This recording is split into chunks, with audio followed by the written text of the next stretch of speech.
네, 여러분 오늘은 3.1절이었습니다. 우리나라 독립, 남의 나라의 식민지로 살지 않도록 이 나라의 자주 독립을 위해서 애쓰고 또 목숨까지 잃었던 우리 믿음의 선배들, 또 우리 조상들에게 감사하는, 또 기억하는 그런 날이라는 생각이 듭니다. 오늘 3.1절을 보내면서 또 말씀을 준비하면서 우리 독립운동가 중에 또 그리스도인이면서 또 귀한 영향을 미쳤던 윤동주 시인이 떠올랐습니다. 윤동주 시인 하면은 가장 유명한 시가 있지요. 서시라는 제목으로 쓴 시가 있습니다. 그 안에는 독립을 향한 마음도 또 신앙적인 괴로움, 모든 것이 담겨져 있는 그야말로 명시지요. 그래서 다시 한번 그 시를 한번 읽어드리려고 합니다. 서시. 죽는 날까지 하늘을 우러러 한 점 부끄러움이 없기를 잎새에 이는 바람에도 나는 괴로워했다. 별을 노래하는 마음으로 모든 죽어가는 것을 사랑해야지. 그리고 나에게 주어진 길을 걸어가야겠다. 오늘 밤에도 별이 바람에 스치운다. 네, 윤동주 시인은 나라 빼앗긴 현실 속에서 마음이 상당히 괴롭습니다. 심히 괴롭습니다. 부끄럽지 않은 삶을 살려고 싶어 하는데 아직 나라가 남에게 뺏겨 있는 것도 부끄럽고 또 이것을 위해서 목숨 바쳐서 독립을 위해서 살아가는 사람들을 바라보자니 자기는 편안히 유학생활을 하는 것이 부끄럽고 괴로운 것을 이야기하고 있습니다. 이런 와중에 그 괴로운 와중에 윤동주 시인은 밤하늘을 아마 밤에 있을 시를 쓴 것 같아요. 밤의 하늘을 쳐다보는데 별이 보입니다. 근데 별을 노래하는 마음으로라고 해요. 별을 노래하는 마음으로 죽어서 별처럼 빛나는 인생이 되고 싶은 그런 마음이 그게 담겨져 있지 않나 생각을 해보게 되었습니다. 그래서 이미 죽어 별이 된 사람들을 사랑하고 또 자기처럼 독립운동을 하면서 고난을 당하고 어쩌면 또 죽어서 저 별이 될지도 모르는 사람들을 생각하면서 모든 이들을 독립을 위해서 수고하는 모든 이들을 사랑하고 싶어하는 그 마음을 담아두고 있습니다. 그리고 난 다음에 윤동주 시인도 자기에게 주어진 길, 자기도 부끄럽지 않게 저 별이 되는 빛나는 별이 되는 그 길을 향해서 자기도 그 길을 걸어가겠다. 그것이 죽음일지라도 그 주어진 길을 나는 묵묵히 걸어가겠다라고 다짐하는 그런 모습을 보게 됩니다. 그리고 마지막에 오늘 밤에도 별이 바람에 스치운다라고 되어 있는데 여기서 바람은 어쩌면 별이 되고자 하는 윤동주 시인에게 닥치는 괴로움을 뜻하는 말 같아요. 괴로움을 뜻하는 것 같기도 하고 또 한편으로는 그 괴로워하는 사람들을 위로하는 따뜻한 성령의 바람처럼 느껴지기도 합니다. 힘들고 어렵지만은 그 길을 향해서 걸어가라 라고 성령의 바람이 격려하고 위로해주는 그런 모습도 아닐까 하는 생각을 해보게 되었습니다. 한밤에 이 시를 쓴 윤동주 시인의 마음을 생각하면서 오늘 말씀을 묵상하는데 마치 겟세마네 동산에서 그 밤에 기도하시던 심히 괴로워 죽을 지경이었던 예수님의 마음을 얼핏 또 보게 되는 것 같다는 생각이 들었습니다. 별을 노래하는 마음은 오늘 말씀에 따르면 하나님의 뜻을 이루고자 하는 거룩한 마음이에요. 별을 노래하고자 하는 마음은 하늘의 하나님의 뜻을 이루고자 하는 거룩한 마음. 그러나 그 뜻을 이루기 위해서 죽음을 받아들여야 하는 마음이기도 하기 때문에 괴롭고 또 이것이 힘든 길이다라는 것을 말씀하고 있는 것 같습니다. 예수님의 마음이 함께 느껴집니다. 그래서 오늘 이 말씀을 통해서 예수님께서 그 괴로워하는 와중에서도 별을 노래하는 마음, 다시 말해서 자기에게 주어진 하나님의 뜻이 무엇인지를 분별하고 그 길을 향해서 나아가는 예수님의 기도하는 그 모습을 오늘 함께 우리가 살펴보면서 우리도 예수님의 기도의 모습을 본받아서 하나님의 뜻을 분별하여 그 길을 걸어갈 수 있는 우리의 모습이 되었으면 좋겠습니다. 먼저 지난주 말씀에 이어서 지금 설교하게 되는데 예수님은 제자들 데리고 저녁 식사한 후에 겟세마네 동산에 오르십니다. 먼저 8명의 제자들을 한 곳에 기도하게 하시고 세 명의 제자들 베드로와 야고보와 요한을 데리고 조금 더 나아가셔서 자기의 속마음을 그들에게는 알려줍니다. 내가 죽을 지경이다, 괴로워서. 그래서 깨어서 나를 위해서 함께 기도해달라고, 기도의 동력자가 되게 해달라고 그렇게 부탁을 하고, 예수님은 또 조금 더 나아가셔서 홀로 기도하고 계셨던 것을 우리가 보게 됩니다. 그 홀로 가르쳐서 기도하실 때 어떻게 무엇을 기도했는지 오늘 우리가 읽은 본문의 말씀이 되겠습니다. 그 하나씩 살펴보면서 주님은 무엇을 어떻게 기도했는지 함께 묵상했으면 좋겠습니다. 먼저 35절 36절 말씀입니다. 35절 36절 시작. 조금 나아가사 땅에 엎드려 될 수 있는 대로 이 때가 자기에게서 지나가기를 구하여 이르시되 아빠 아버지여, 아버지께는 모든 것이 가능하오니 이 잔을 내게서 옮기시옵소서. 그러나 나의 원대로 마시옵고 아버지의 원대로 하옵소서 하시고. 자, 예수님은 홀로 가셔서 엎드려 기도를 하십니다. 엎드려 기도를 하시는데 처음에는 무릎을 꿇고 기도하시다가 엎드리기까지 하세요. 엎드려서 기도하십니다. 어떤 모습이었을까? 엎드려 기도하신 모습이 어떤 모습이었을까? 지금 그 겟세마네 동산에 가면은 겟세마네 교회가 예배당에 세워져 있어요.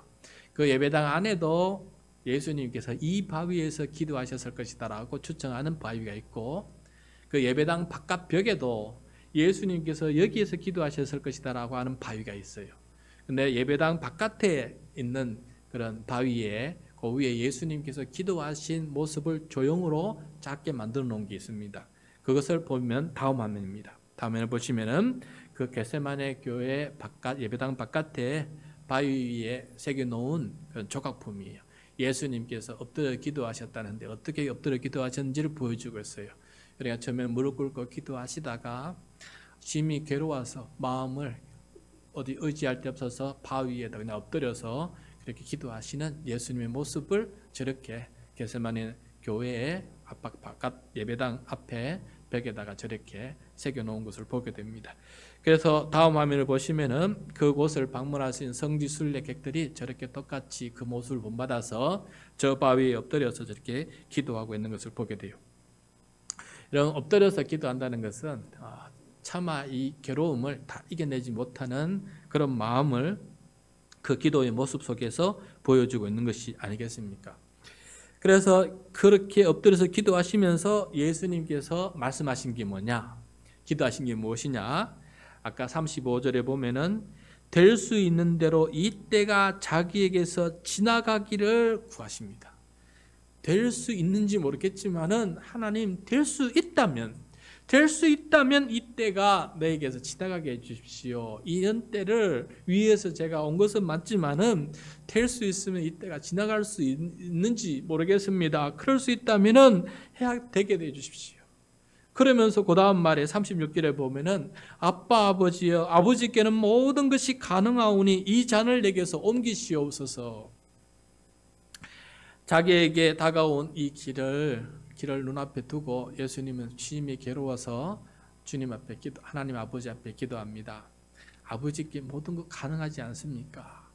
혹시 다른 가능한 길이 있다면은 그 길을 지금 만들어 주시면 안 되겠습니까? 이 길은 너무너무 힘이 듭니다. 감당하기에 너무 괴롭습니다. 라고 하는 그런 말씀을 하고 있어요. 그래서 이 잔을 내게서 옮겨달라. 잔이라는 건 죽음이거든요.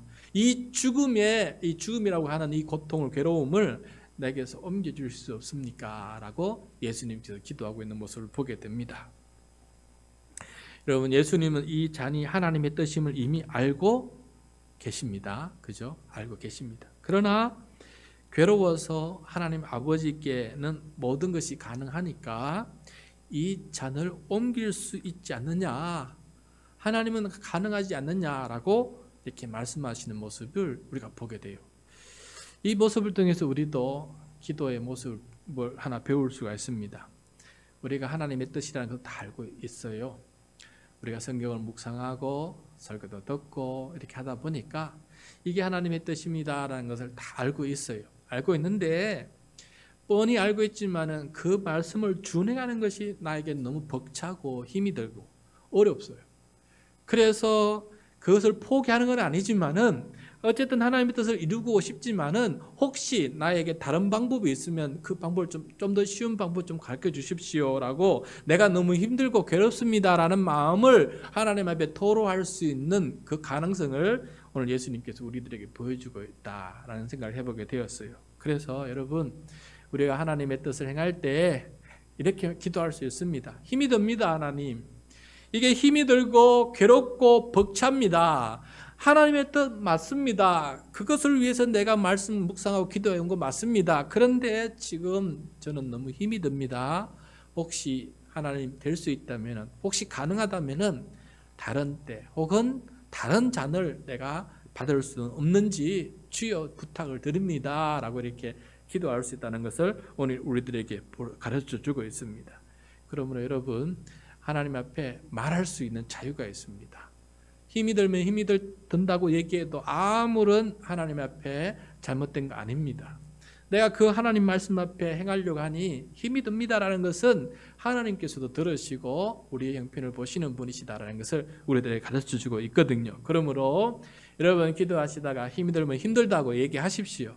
또 괴로우면 괴롭다고 하나님께 말씀을 드리십시오. 그러면 그 가운데 하나님께서 또 역사해 줄 것입니다. 그러므로 마음을 감추지 말고 그렇게 하나님 앞에 솔직하게 나아가는 것이 바로 하나님 앞에과 대화가 기도가 더 솔직하고 진솔하게 되는 과정이 아니겠습니까? 그래서 힘이 들면 힘들다고 그렇게 기도하는 것, 이것이 기도다라는 것을 오늘 우리들에게 가르쳐주고 있습니다. 그래서 첫 번째, 하나님의 뜻을 분별할 때에는 무조건 그냥 기계처럼 무조건 그렇게 따를 수 있는 게 우리가 아닙니다. 우리는 사람인 이상, 우리도 생각이 있고 우리도 감정이 있고 우리도 해야 될 과정이 있는 이상 그 기계적으로 무조건 탁탁탁탁 따를 수 있는 게 못 되잖아요. 우리가 그런 상황이 못 되잖아요. 그럴 때에는 그렇게 되지 못합니다라는 상황을 하나님 앞에 다 얘기하는 것, 이것이 진정한 기도다, 참다운 기도다라는 것을 오늘 우리에게 오늘 말씀을 통해서 배우게 됩니다. 그래서 하나님의 뜻을 분별할 때에는 무조건 그 뜻이니 나는 뜻을 할 말이 없습니다가 아니고 그 뜻을 행할 때 구체적으로 어떤 힘이 들고 어떻게 어렵고 나는 어떻습니다라는 것을 일일이 하나님과 얘기를 나누는 것, 이것이 바로 하나님의 뜻을 분별하는 길 중에 하나다라는 것을 오늘 우리들에게 가르쳐주고 있습니다. 그렇게 한 시간쯤 주님께서 기도하셨어요. 한 시간쯤 그렇게 기도하시다가 아직까지 응답을 받지 못했지만은 예수님께서 마음이 너무 괴로우셨는지 또 일어나셔서 3명의 제자들에게 찾아갑니다. 찾아가서 그 말씀하신 내용이 나오는데 37절 38절입니다. 같이 읽겠습니다. 돌아오사 제자들이 자기는 것을 보시고 베드로에게 말씀하시되 시모라 자느냐 네가 1시간도 깨어 있을 수 없더냐 시험에 들지 않게 깨어 있어 기도하라 마음에는 원이로되 육신이 약하도다 하시고. 네. 기도하시다가 왜 제자들에게 오셨을까? 성경에 기록되지 않았지만 조금 전에 제가 말씀드렸던 것처럼 아마도 이 괴로움의 짐을 기도하기 전에 그렇게 나누었던 것처럼 기도하는 중에도 또 나누고 싶어서 제자들에게 찾아와서 괴롭다 참 이렇게 얘기를 나누고 싶었는데 와보니까 제자들이 자고 있어요. 1시간을 버티지 못하고 다 자고 있는 것을 보게 됩니다. 그래서 베드로를 깨웁니다. 베드로야 네가 왜 자느냐? 1시간이라도 깨어 있을 수 없더냐? 그렇게 못하겠느냐? 시험에 들지 않게 깨어 기도하라. 시험에 그래서 시험이 뭐겠습니까? 앞으로 벌어질 일들이 다 시험이에요. 그렇게 따랐던 주님이 붙잡히고 매질당하고 십자가에 달려 죽으시는 그 과정이 시험거리예요. 절망거리를 썰 수 있는 그런 거리인데 이 시험을 이길 수 있도록 기도하라 라고 이렇게 말씀하고 있습니다. 그렇지만은 또 마음은 원이로되 육신이 약한 그 힘들어하는 기도하기 힘들어하는 그 제자들의 모습을 보시고는 그래도 좀 한 번 더 기도해 달라. 괴롭다는 말도 못하시고 한 번 더 기도해달라라고 이렇게 하시고는 다시금 돌아가셔서 기도하시게 되는 것을 보게 됩니다. 두 번째 홀로 기도하는, 또 한 시간의 기도를 하게 되는데 어떻게 기도하시고 했는지 봅시다. 39절 40절입니다. 시작. 다시 나아가 동일한 말씀으로 기도하시고 다시 오사 보신즉 그들이 자니 이는 그들의 눈이 심히 피곤함이라. 그들이 예수께 무엇으로 대답할 줄을 알지 못하더라. 예수님은 첫 번째 기도와 똑같은 말씀으로 기도하고 계시는 것을 제자들이 들었습니다. 이 말씀 무슨 뜻이겠습니까? 아직까지 괴로움은 그대로 있고 하나님은 다른 가능성을 보여주지 않으셨고 그 음성을 듣지 못해서 지금도 계속 괴로워서 기도하고 있다는 것을 말씀하는 거 아니겠습니까? 주님은 그렇게 또 한 시간 그 기도를 하셨지만은 아무런 응답받지 못하고 또 일어나서 괴로우시는지 제자들에게 또 다시 한번 찾아옵니다. 찾아왔더니 또 제자들은 다 자고 있는 것을 보게 돼요. 그래서 그들이 예수님 오신 걸 알고 부시럭 눈을 비비고 일어나는데 그들의 눈이 얼마나 피곤한지 그것을 다 볼 수 있었습니다. 그래서 제자들은 부끄러워서 뭐라 할 말도 못하고 그렇게 있는데 주님은 이번에는 아무 말씀하지 않으시고 얼마나 피곤할까 생각하시고는 다시금 돌아가서 그러면은 다시 홀로 기도하시는 것입니다. 다시 한번 세 번째로 가서 예수님 앞에 기도하시는 것을 보게 돼요. 마치 야복강에서 하나님과 씨름하는 야곱의 기도를 보게 되는 것 같아요.